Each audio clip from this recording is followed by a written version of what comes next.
बच्चों, मैं Kapil Birthare, mentor for JEE and NEET examination है ना, आईआईटी मेडिकल दोनों के लिए मैं काफ़ी सालों से पढ़ा रहा हूँ। तो अभी जो नई पेंडेमिक सिचुएशन आई है, इसमें अभी काफ़ी सारे चेंजेस हुए हैं। तो अब सारी इन्फॉर्मेशन जो है बच्चों को डिजिटल मोड में भी देना ज़रूरी हो गया है। जब ऑफलाइन मोड होता था तो बच्चों को हम सारी चीज़ें समझा पाते थे, अब ऑनलाइन तरीके से डिजिटल मोड से भी समझाना ज़रूरी हो गया है।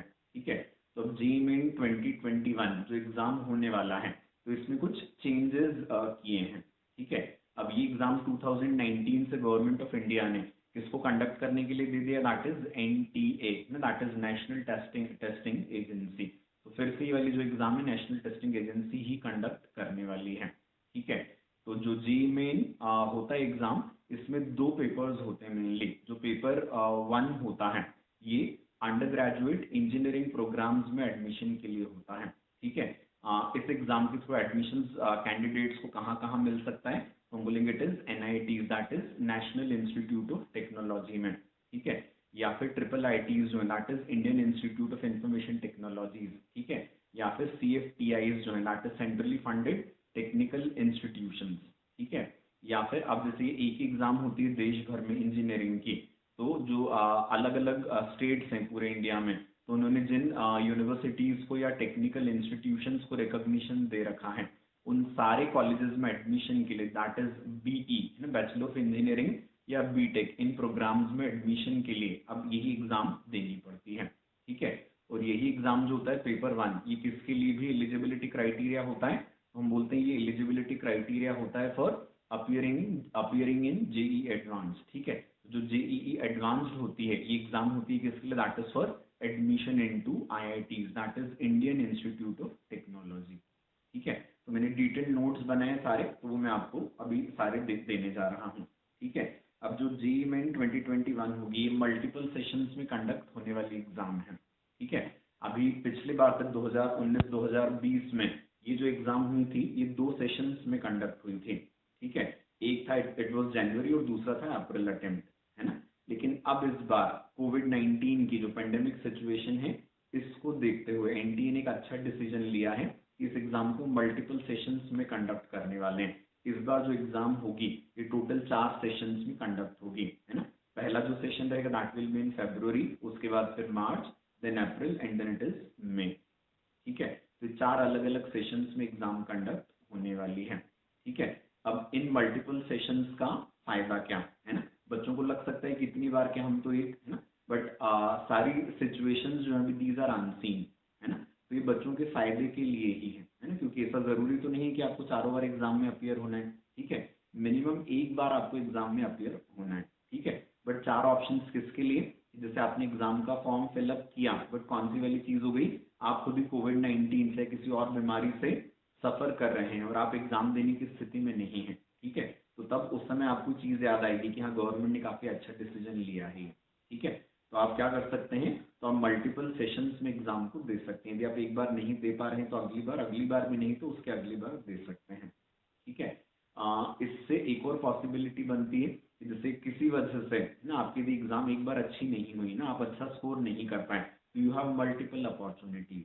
ठीक है, मल्टीपल अपॉर्चुनिटीज से फायदा क्या होगा, तो जैसे कई बार बच्चे मतलब एक साल में एग्जाम क्लियर भी नहीं कर पाते हैं 12th के साथ, तो then they have to drop their year, तो फिर वो अपने रैंक इंप्रूवमेंट के लिए नेक्स्ट ईयर जो होता है एग्जाम फेस करते हैं। तो जब 4 बार एग्जाम देने का ऑप्शन अवेलेबल रहेगा, तो बच्चों के साल बचने की संभावना भी इससे काफी ज्यादा बढ़ जाती है। ठीक है, तो ये काफी अच्छा इनिशिएटिव गवर्नमेंट का। फिर इसके बाद ये मैंने आपको बता ही दिया कि चारों एग्जाम्स में आपको एक साथ अपीयर होने की बिल्कुल भी जरूरत नहीं है, आप किसी भी एक एग्जाम में भी अपीयर हो सकते हैं। ठीक है, आपका चारों एग्जाम में से जो बेस्ट परफॉर्मेंस होगा सिर्फ वही काउंट होने वाला है।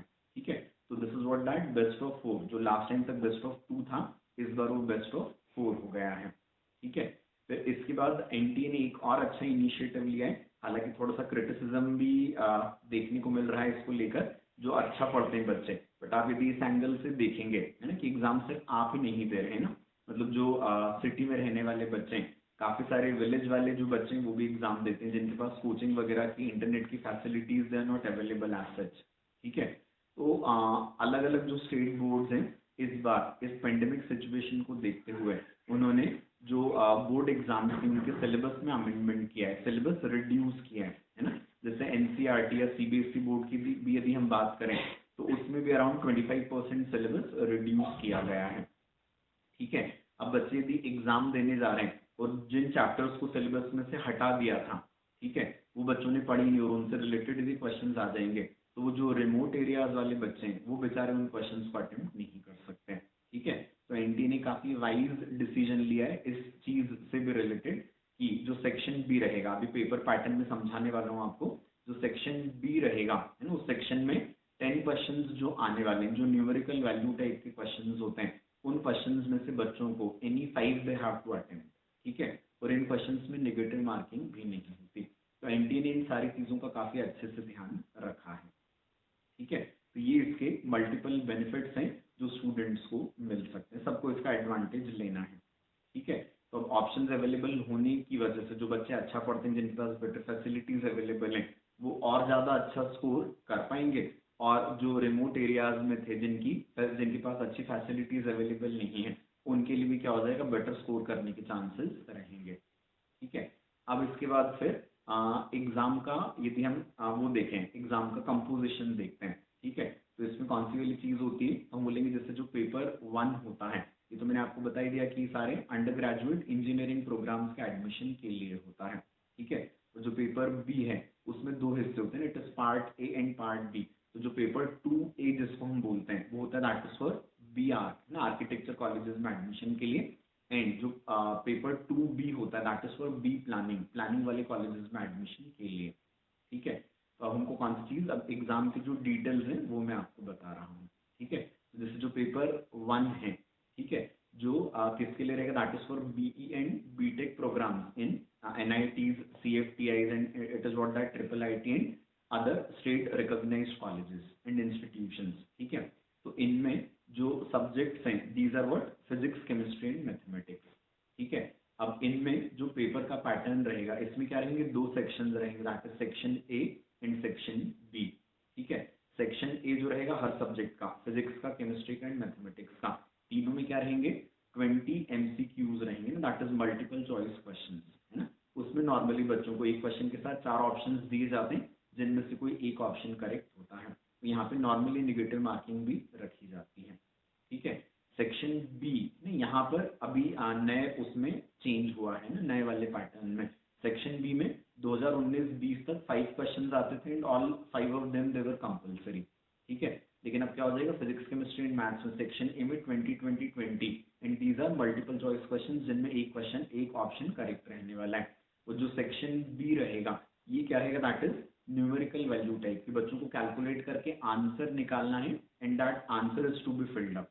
ठीक है, इसमें एनटीए ने क्या किया है, हर सब्जेक्ट में 10 क्वेश्चन, सेक्शन बी में फिजिक्स, केमिस्ट्री एंड मैथ्स में इंडिविजुअली 10 क्वेश्चन रहेंगे जिनमें से कोई से 5 क्वेश्चन बच्चों को अटेम्प्ट करने रहेंगे ना। तो यहाँ पर क्या, दैट इज 50% चॉइस मिल गई। इसका रीजन मैंने आपको बता ही दिया पहले। ठीक है, तो यहाँ पर 50% choice is available.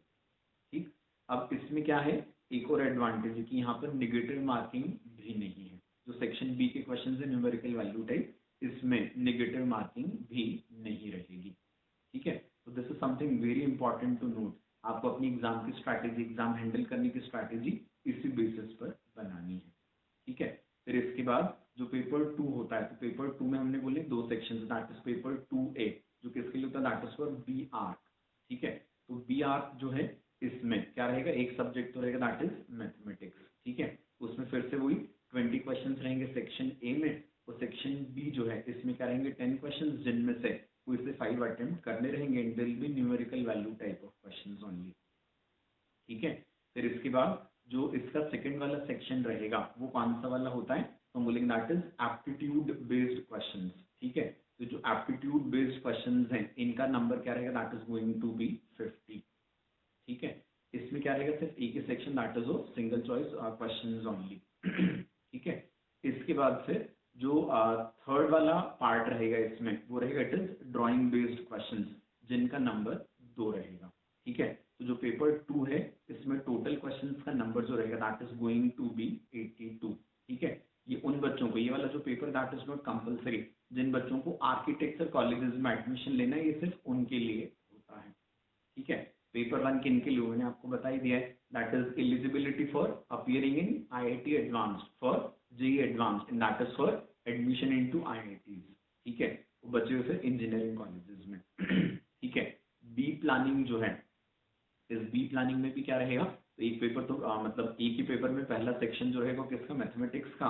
Again the same क्या रहेगा, सेक्शन ए में 20 क्वेश्चन जिनमें क्या रहेंगे, it is multiple choice question रहेंगे।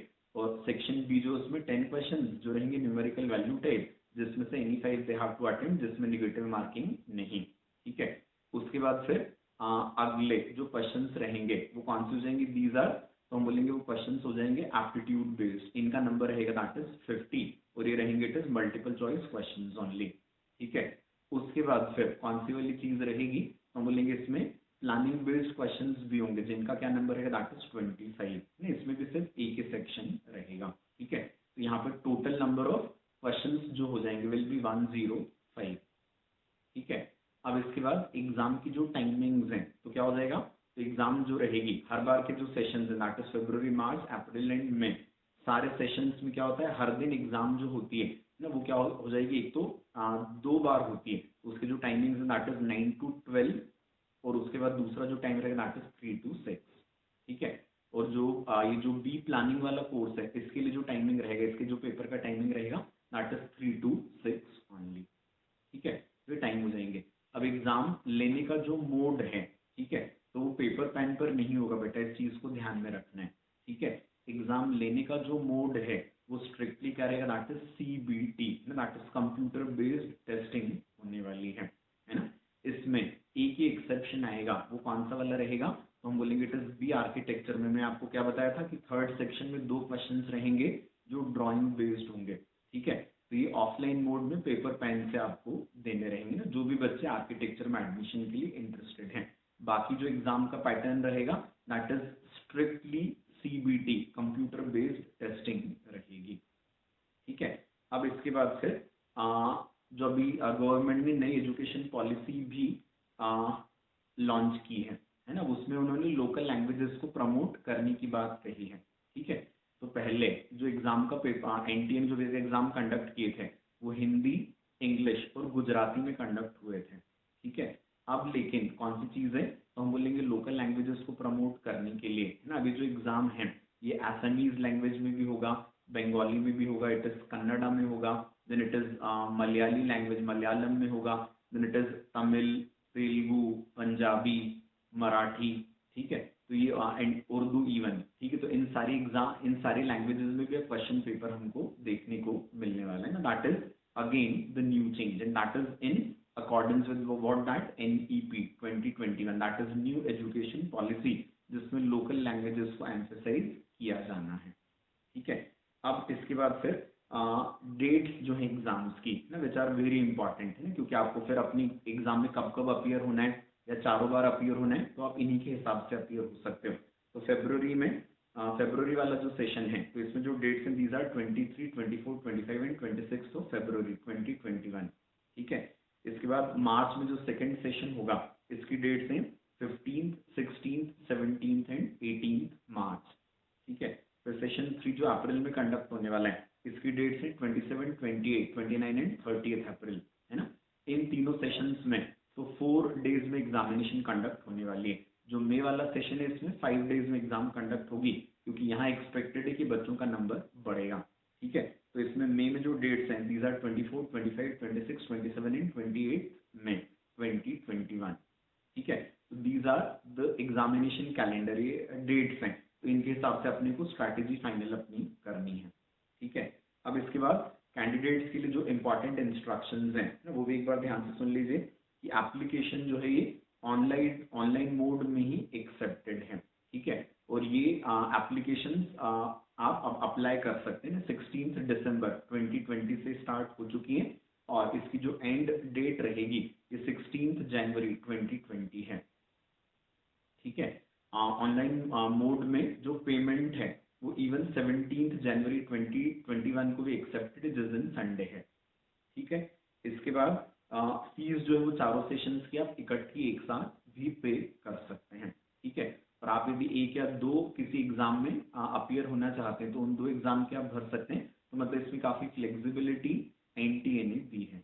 ठीक है, इसमें इवन रिफंडिंग पॉलिसी भी अवेलेबल है कि जैसे आपने फरवरी मार्च अप्रैल में सबके लिए एडवांस में अभी से पेमेंट कर दिया, ठीक है, और अब आपको ऐसा ध्यान आ रहा है कि अपने बोर्ड के टाइम पे अपन एग्जाम नहीं दे पा रहे हैं और हमको हमारी फीसें से विड्रॉ करनी है, तो हम कौन सी वाली चीज़ कर सकते हैं? तो हम बोलेंगे कि जो एग्जाम के डेज हैं उनके पहले यदि हम इंटीमेशन दे दें कि हम इस वाले सेशन में अपीयर नहीं हो पाएंगे, तो फीस को आप, यदि आपने 2 सेशन की भरी है कोई सी, से फॉर एग्जांपल फरवरी एंड मार्च, और आप मार्च में एग्जाम नहीं देना चाहते, अप्रैल में देना चाहते हैं, तो इस फीस को आप अप्रैल वाले में फॉरवर्ड भी करवा सकते हैं, या आप चाहें यदि आपने 3 एग्जाम की भर दी है फीस 3 सेशंस के लिए और आप 2 ही देना चाह रहे हैं, और यदि आपने टाइमली एनटीए को इंटीमेट कर दिया तो फीस आपको रिफंड भी मिल सकती है। तो इसमें फ्लेक्सिबिलिटी काफ़ी ज़्यादा दे दी है एनटीए ने।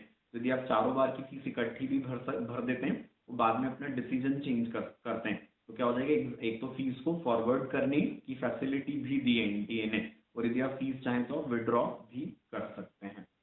ठीक है, फिर इसके बाद आपने जितने भी सेशंस के लिए अप्लाई किया है, 1, 2, 3 या 4, तो उसके लिए एनटी की तरफ से एक सिंगल कंफर्मेशन पेज जो होगा वो एक ही बार में जनरेट कर दिया जाएगा।